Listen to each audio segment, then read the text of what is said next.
Salut à tous et bienvenue dans ce top 5 des pires sons produits à l'occasion d'une Coupe du Monde. N'hésitez pas à vous abonner, à laisser un like, un com, et puis à me rajouter des titres que j'aurais peut-être oubliés dans ce classement.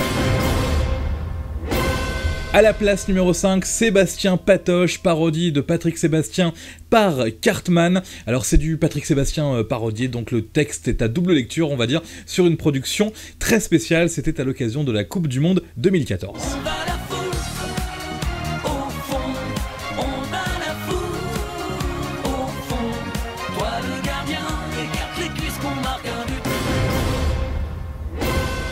Numéro 4, on est à l'occasion de la Coupe du Monde 2006, l'animateur radio Koé fait une parodie d'un titre de Martin Solveig sur le thème « Est-ce que le joueur numéro 1 français va marquer ou pas ?» Et ça donne ça.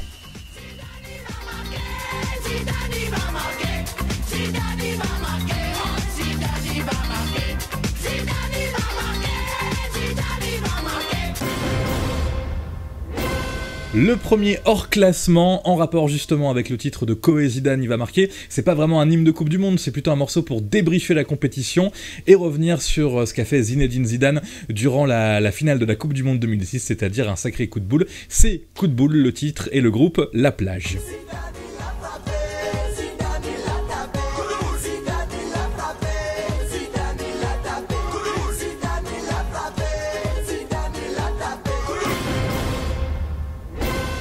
À la place numéro 3, c'est une chanson pour la Coupe du Monde 1982 et c'est Dalida qui fait purement une chanson de soutien pour l'équipe de France.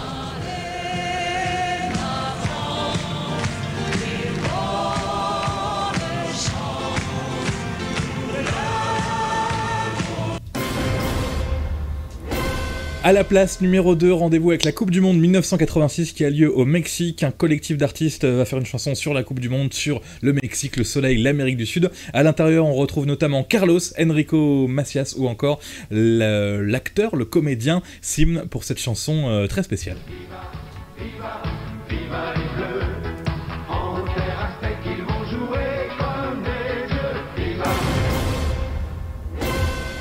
Hors classement, Cyril Hanouna et son hymne pour la Coupe 2018, la Coupe du Monde 2018, je le mets hors classement puisqu'il nous a pas encore gâché tout ça, on sait pas encore, mais souvent quand il y a un hymne de cette qualité-là, eh bien l'équipe de France ne fait pas un parcours de fou. Quand je dis un hymne, hein, c'est pas l'hymne officiel, c'est juste les gens qui essayent de faire leur hymne à eux, et Cyril Hanouna, lui, a tenté ça.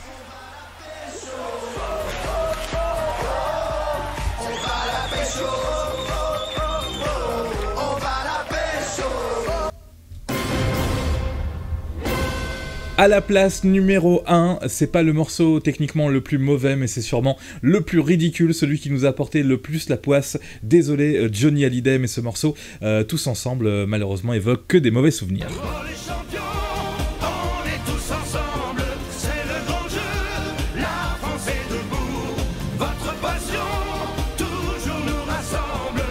Merci Johnny Hallyday pour la place numéro 1 de ce classement des 5 pires sons en mode Coupe du Monde. N'hésitez pas, je le répète, à vous abonner à cette chaîne, à laisser un commentaire, et si j'ai oublié un son peut-être de Coupe du Monde encore plus ancienne, n'hésitez pas à me le dire. Salut!